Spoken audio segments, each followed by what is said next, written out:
Good evening. Welcome to the Eastside Freedom Library. I'm Peter Ratcliffe, the co-executive director here. And tonight we're having a conversation with Craig B. Upright, the author of Grocery Activism, the radical history of food cooperatives in Minnesota. Welcome, Craig. Thank you very much for having me, Peter. It's a pleasure to be here. We're delighted to have you here. And let me say, it's a great book and a great read. So maybe you could start us out by telling us a bit about what in your life before you became part of academia. That is, Craig is now an associate professor of sociology at Winona State University. But what about your experiences in everyday life led you to explore a topic like this?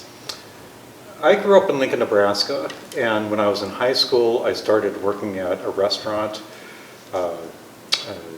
My first job as a dishwasher, and eventually I became a prep cook and a line cook. And I kept working in restaurants throughout high school and then into college. I attended the University of Nebraska in Lincoln for 2 years, and then I transferred to St. Olaf College for the final 2. I graduated with a bachelor's degree in mathematics and English literature. Not the most marketable degree, but I wasn't thinking of my plans in those terms. So when I graduated from St. Olaf and I moved to St. Paul, I continued working in restaurants.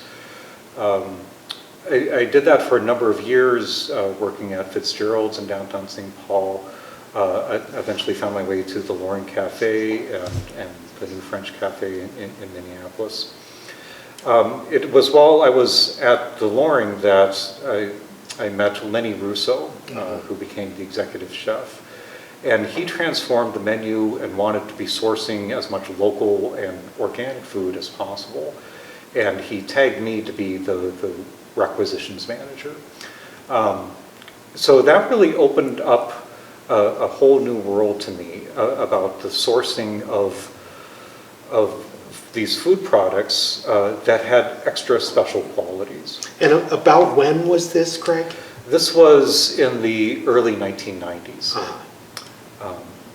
At the same time, my younger brother had moved up to St. Paul from Nebraska and was living with me. And together we opened up a small coffee shop in St. Paul called Motor Oil and Industrial Coffees. But it was my younger brother, Andy, who really introduced me to the idea of food co-ops. I hadn't really been familiar with them before this time, but he moved to St. Paul, he joined the Mississippi market, and it was that combination of the interest in food and the power of food, but also this organizational form that started to come together for me over the years. So you used the verb with your brother that he joined the Mississippi market. Yes. And I'm sure that there are people watching this interview who shop at Mississippi Market or shop at other cooperatives. What does it mean to, particularly at that time, to join a food co-op? In the early 90s, there was this transition that was taking place for most of the co-ops in the United States. In the 1970s and into the 80s, most of these co-ops were initially formed as working member cooperatives. In fact, later when my brother moved to Philadelphia, he introduced me to the Mariposa co-op, which at the time was only open to members. So you have different models for what a co-op could be. Starting off in the 70s, most of the co-op members would volunteer some time as part of their membership in order to help keep these organizations going forward. And each one would decide whether non-members could shop there or not. As I say, there was this transition that took place, especially during the 1990s, where at Mississippi Market, you could go in without being a member and you could purchase things. If you went in as a member, you would get a member discount, but you would also know that that your shares were helping to keep this organization alive. And when people started, which is really where your book begins, started developing food co-ops here in the Twin Cities and a bit in outstate Minnesota and Duluth, what did people think they were doing? Why did they think that was an important thing to do?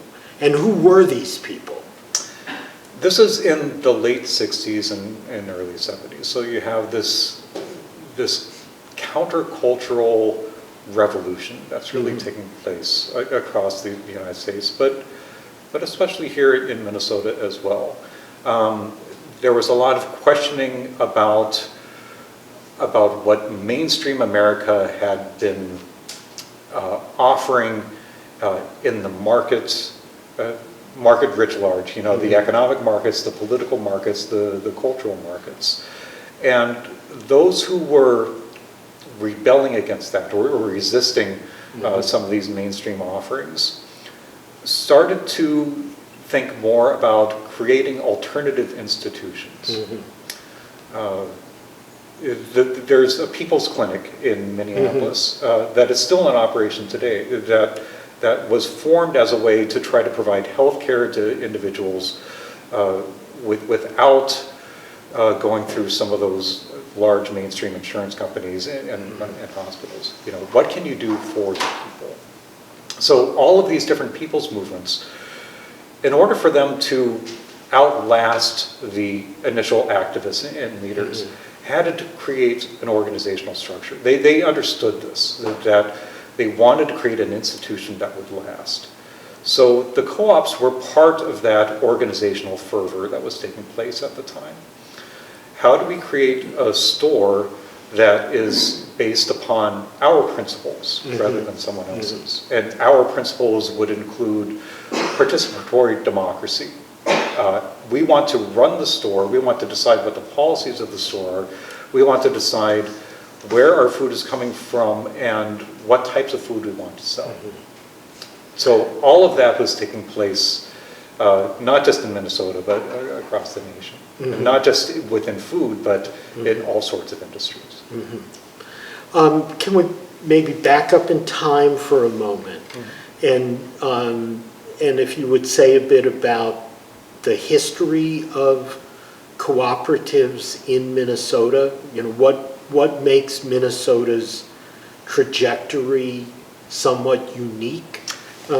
Certainly these activists, they did not come up with the idea of a co-op in the late 60s, early 70s. That is an organizational structure that goes back several centuries. Many point to the Rochdale Pioneers, a group of weavers in England, as one of the first modern co-ops. But voluntary associations, that was part of the founding of our country. I think it was Alexis de Tocqueville who said, after visiting America, whenever you get two or more people with an idea, they form an association to try to promote that idea. So you can take a look through American history, and co-ops or some form of cooperative organization has been with us from the very beginning. Throughout the 19th century, there were a lot of farming cooperatives. Looking at why co-ops exist, there were a couple of theorists that I ran across that talked about why a co-op. And not only why would you want to do it, but why does a co-op need to exist? What function does it serve, especially in a capitalist economy? Two lessons that I took away.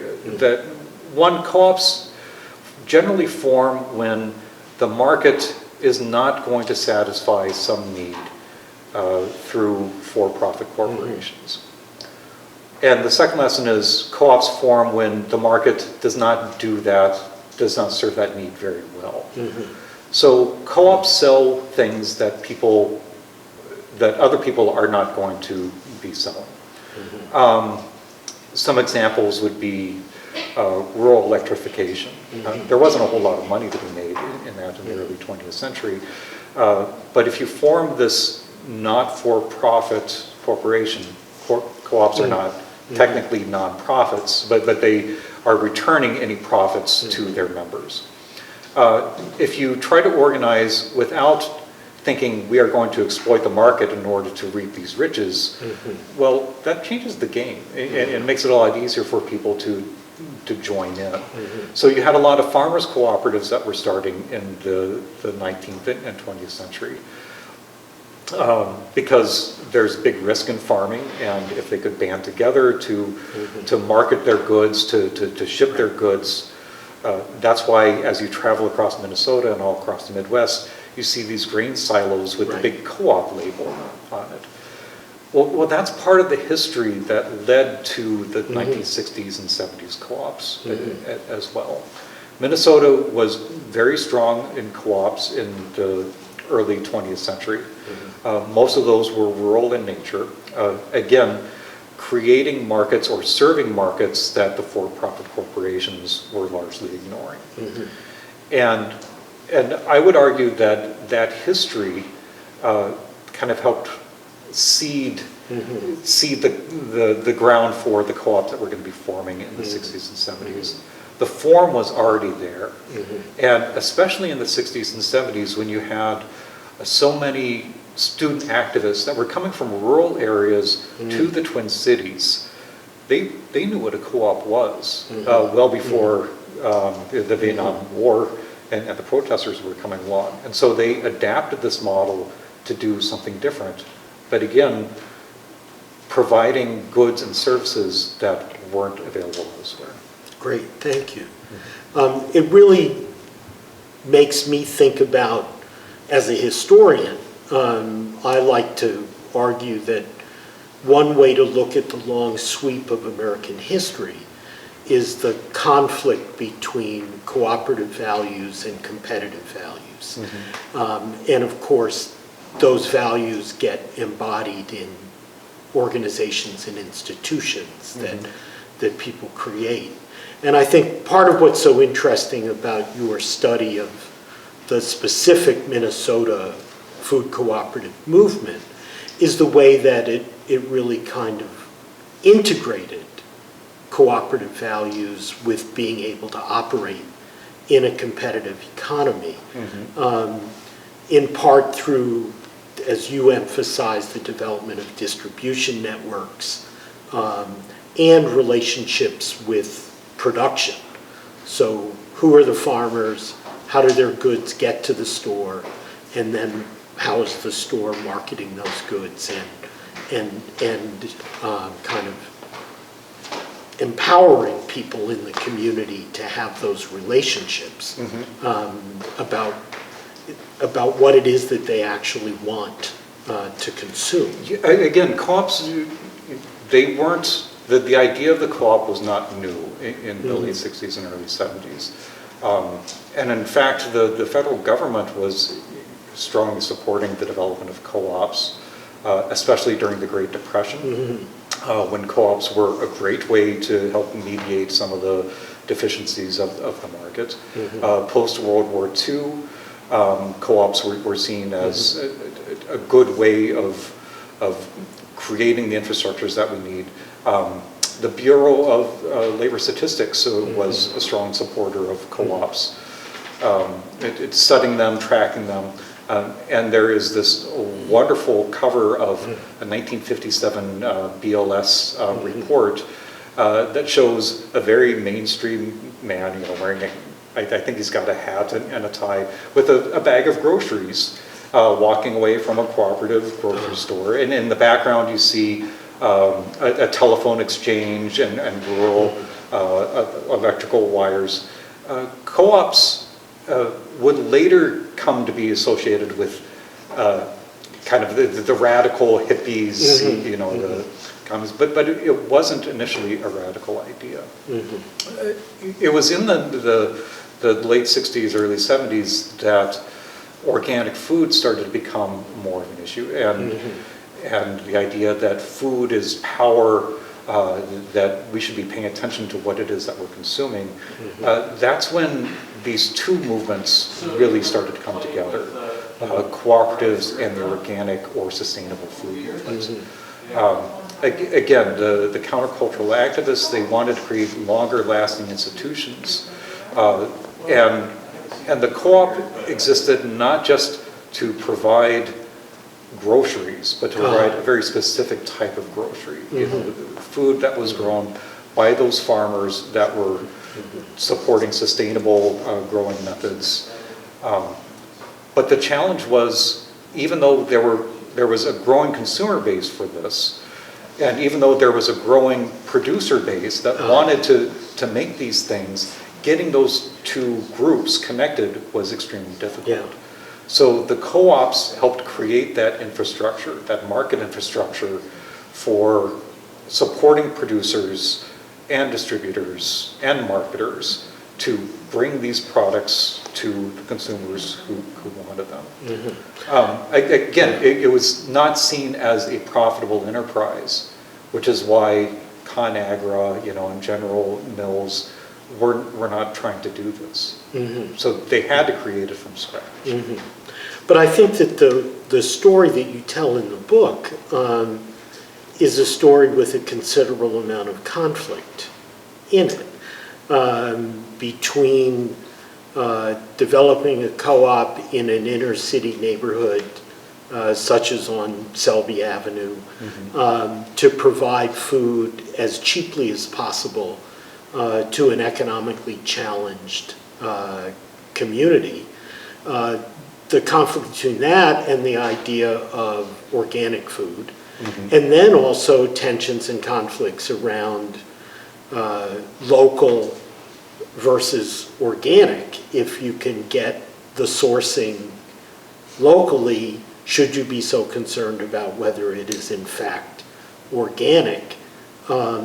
So it was interesting to me to see how much conflict there was, because many of us today take for granted. You walk into Mississippi Market, or you walk into the Wedge or Seward, and you're going. Or you go down to St. Peter or to Northfield. Or to Winona. Or Winona. Yeah, yeah. And the co-ops, they look familiar. They are loosely connected with each other. Usually generally they are independent financially. But there's a common look and feel to many of the contemporary cooperatives. But again, the cooperative is just a model for organizing. It doesn't dictate what that store or what that organization is going to do. Land O'Lakes is a cooperative. Kroger's is a cooperative. You know, not all co-ops, you know, outside of this kind of food co-op realm are doing the same thing or have the same political visions or ideals. And certainly that was the case in the 1970s. We have this model of the co-op. We know that it wants to serve the community, but certainly as your work has demonstrated, serving the community takes lots of different forms. And you have lots of different constituencies and lots of different ideas about what is the best way of serving a community. Yeah. So that was certainly the case in the 1970s. In part because these co-ops were largely neighborhood-based. As the neighborhood changes, you've got different needs and concerns. The challenge became, in part, creating a consistent identity, which wasn't a requirement. But one reason that the co-ops in Minnesota have really thrived is that they have embraced this idea, one of these founding principles of cooperatives, cooperation among cooperatives. It doesn't always work out as neatly as they might have imagined, especially when you have different interests that are coming in. In the 1970s, you had lots of activists with lots of ideals. And as you point out, one way that the cooperative could serve the community is providing the same food at much cheaper prices than the Red Owl. You have another large group of individuals who were saying that we should be focusing on the quality of the food and the impact that that food has on larger environments. So it's not just the consumer that you should be concerned about, it's also the farmer. And one reason that you would want to be promoting organic food is because there's less pesticides on the field, and that's better for the farmer and all of their workers that are out there as well. These conflicts were being discussed, debated throughout the early 1970s, and they really did come to a head around 1975, 1976, a period that is I'm not going to say fondly remembered, right. but referred to as the Co-op Wars. And the Co-op Wars essentially boiled down to two different visions of why the co-op exists. On one hand, you had a group that was kind of fronted by an organization, the co-op organizers, co-op organization, the CO, that thought that the co-ops should be used to help the poor and to help them resist some of the capitalist structures that existed in American society. And on another side, you have those that were promoting food as nourishment, nourishment for the soul, for the community, for agricultural in the fields. And so you really had these two different visions of what the co-op could be. And they're referred to as the co-op wars because there was some serious conflict that took place. The stories are of the CO going into the People's Warehouse with baseball bats and saying this is now an organization for the people, which meant that they didn't want to sell that fufu organic stuff any longer. They wanted to sell canned beans. And really you could distill this into what is more pure for society and for the worker, a can of prepared beans or the dried beans that you would have to soak and prepare on your own.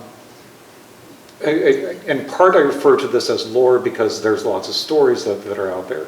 But we do have archival newspaper stories as well about the conflicts that were taking place, about very large protests that were going on for and against these two sides. Hundreds of people in the streets outside of the Mill City Co-op saying this is what the co-op should be for, and then insert your own slogan into the banner. One way of thinking about this, from my perspective, all social movements have to think about how they want to change society. And there are two primary ways that you can try to address the ills of society. Are we going to change the structure of society, meaning the laws, the power structures, the organizations that are leading things? Or do you want to change the culture of society, the values, the ideals that people have? And it's an age-old question, really, that goes back to how do you analyze Karl Marx versus Max Weber and their approach to society? Is it the culture that's most important because once you change the values and ideals, then the structure of society will naturally follow from that? Or is it the structure of society that really matters and that all of those values and ideals flow from the structure? That's one way of taking a look at what was going on in the co-op wars. Do the co-ops exist to change the structure of society or to change the culture? And in the end, I argue, it was those who were saying the culture really matters, the values that people have, that we are selling this food in part because a second founding principle of the modern co-op is education.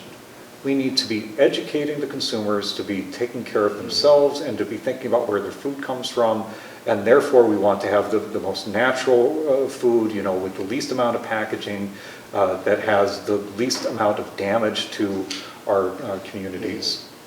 That really won at the end of the co-op wars, and that's part of the reason why so many of our contemporary co-ops looks so similar, is that they are selling these products and they are espousing these values that were being expressed in the 1970s. So here we are 45 years later. It would seem to me that it's reasonable to ask if the advocates of focus on changing culture and values, one, have they been successful?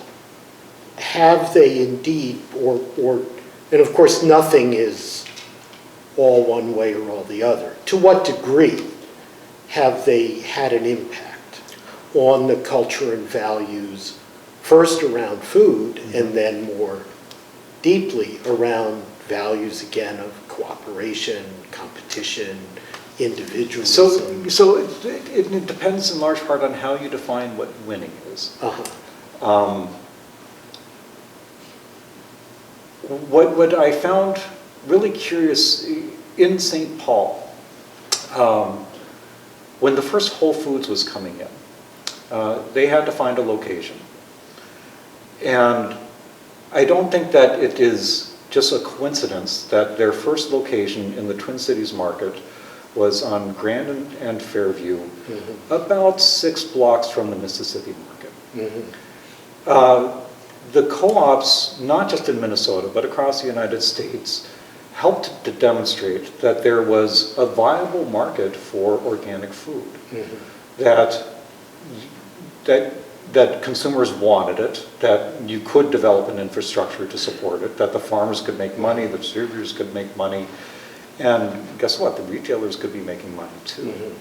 Whole Foods was founded in 1980, and I believe it was in Austin, Texas, and of course has become the Uber distributor and seller of organic food in the United States today. Now, and is now owned by Amazon. And now owned by Amazon. Yes. These are tangled webs, Craig. Very tangled webs. When Whole Foods came into the Twin Cities market, just a few blocks from the Mississippi Market Co-op, you might have expected all of those co-op members to be cheering, to be jumping up for joy, because now, the thing that they had been fighting for, the mainstreaming of organic food, had finally come to fruition. And you might naively think that the co-ops would say, we're done. Okay, so one definition of winning is that organic food became a lot more popular, and you can find it in the Quick Trips, and in the Red Owls, as well as the Whole Foods. But the co-ops obviously did not fold up, shut their doors and go away. It did help the co-ops to think about, why do we exist? What is our core mission? And while selling natural, organic, and sustainable food products was certainly part of it, that idea of participatory democracy, it never actually went away.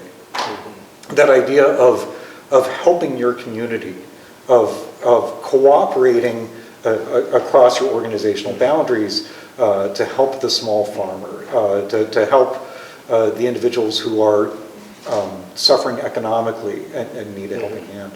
The co-ops are still doing all of that work. So yes, in some ways they won in that the values that they were espousing early on have now been embraced by larger society. But as we all know, you can never just say, we're done. Another way to read the success is then co-optation. And by Whole Foods becoming a behemoth and then becoming part of Amazon, where is that connection between changing culture and values and changing structures and institutions? Because it would appear that the structures and institutions of corporate capitalism seem even stronger for their ability to have absorbed the impulse towards healthier foods than existed before the co-ops emerged in the 60s and 70s. I think that one lesson that the co-ops have taught us is that it's okay to say it's not enough, that we're not done, that we have more work to do. And that's certainly true with any social movement organization that exists. You might achieve some of your initial goals, but there's still a lot more work to be done. As organic became more mainstream, more widely accepted, different issues started to come to the fore. I mentioned local sourcing, Right. that Lenny Rousseau was promoting when he was the chef at the Loring and then at the New French, and eventually at his Heartland restaurant. It's much easier for smaller scale organizations to do local sourcing. Whole Foods, if they want to do local sourcing, they've got a process for that, but they are oftentimes asking their farmers to make a commitment to large volumes that can be distributed.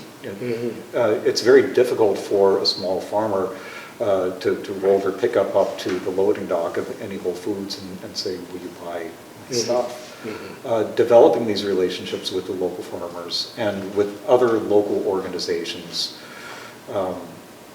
really is part of the ethos of the contemporary co-op and has been for a long time. So their work is not going to be done. There's still more community that has to be built with any embrace of a product or an idea. Certainly within a capitalist market, there's going to be co-optation, there's going to be watering that down.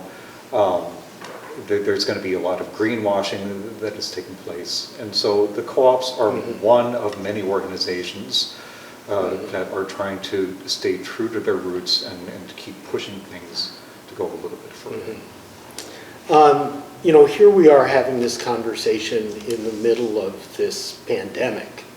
And the pandemic is certainly generating conversations among people about the global supply chain, about what's happened in the environment that's encouraged a situation where viruses are jumping from animals where they've always been to human beings, that it seems to be, besides a horrible crisis, a learning opportunity to kind of figure out what is our relationship to the way our needs are being met on a daily basis. Do you think there are things that we can learn from the co-op movement as we try to navigate our way through this pandemic? What are some good lessons? One thing that has been encouraging to me over the last couple of months is the sense that we are in this together. And it's not just a sense that I have, it's being promoted everywhere that we look. Certainly most of the major media outlets in the Twin Cities are emphasizing on a daily basis, we're going to get through this together. You are not alone. We are a community. And one of the models of the National Cooperative Organization has long been stronger together. This sense of cooperation is more important now than it's ever been. We aren't wearing masks today because we're sufficiently distant from each other. But when we wear masks out on the sidewalk, etc., they aren't the N95s, right? We can't get those. I've got a cloth mask, in my car in my pocket right now. But I'm wearing that mask to protect others, not to protect me. That's what we know about the face masks, is that this is about sending a message to somebody else that I care about you, I'm looking out for you. So that mask has become a symbol of stronger together. It's one reason that the mask is becoming one of these cultural icons in a way that's very soon going to be politicized if it hasn't been already. But we are stronger together, and that is what the message of the co-op has been from the time of Ben Franklin to now. But certainly in the food co-ops that we're talking about, we are stronger together. We're going to make this, we're going to get through this together. Let's keep looking out for our neighbors. Let's keep looking out for those local businesses that need our support. The idea of cooperation, I think, has never been more important. Great. Well, I think that's a great note to end on. Let me just emphasize that you can find Craig's book at Subtext Books. They will give you curbside service or mail them to you. So let's support our independent bookstores. We appreciate the involvement of the Ramsey County Historical Society and their History Revealed program, and the University of Minnesota Press, who had the good sense to publish this book. And I want to say I really appreciate that the book was produced simultaneously in paperback, so we don't have to buy expensive hardback copies of it in order to have access to it. And if you have comments or questions, you can use the comment function of Facebook and YouTube to send us comments and questions, and we'll try to respond to them. And hope that you will stay tuned to the Eastside Freedom Library for other programming that we will be doing online in this period of crisis, and someday we hope in person in this beautiful space. Craig Upright, thank you so much for Thank you, Peter. Writing this book. Thank you for this opportunity to have the conversation, and thank you for your support throughout the years, and especially for creating and sustaining this incredible resource for our community. Thank you so much. Thank you.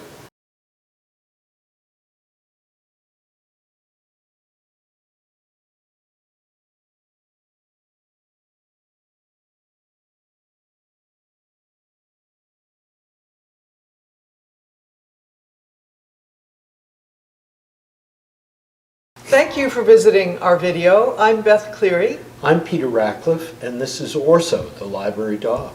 We are the co-founders and co-executive directors of the East Side Freedom Library in St. Paul, Minnesota. Our mission is to inspire solidarity, work for justice, and advocate for equity for all. If you enjoy our programming and want to support our work, please visit our website, eastsidefreedomlibrary.org.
Thank you for visiting our video. I'm Beth Cleary. I'm Peter Ratcliffe, and this is Orso, the library dog. We are the co-founders and co-executive directors of the East Side Freedom Library in St. Paul, Minnesota. Our mission is to inspire solidarity, work for justice, and advocate for equity for all. If you enjoy our programming and want to support our work, please visit our website, eastsidefreedomlibrary.org.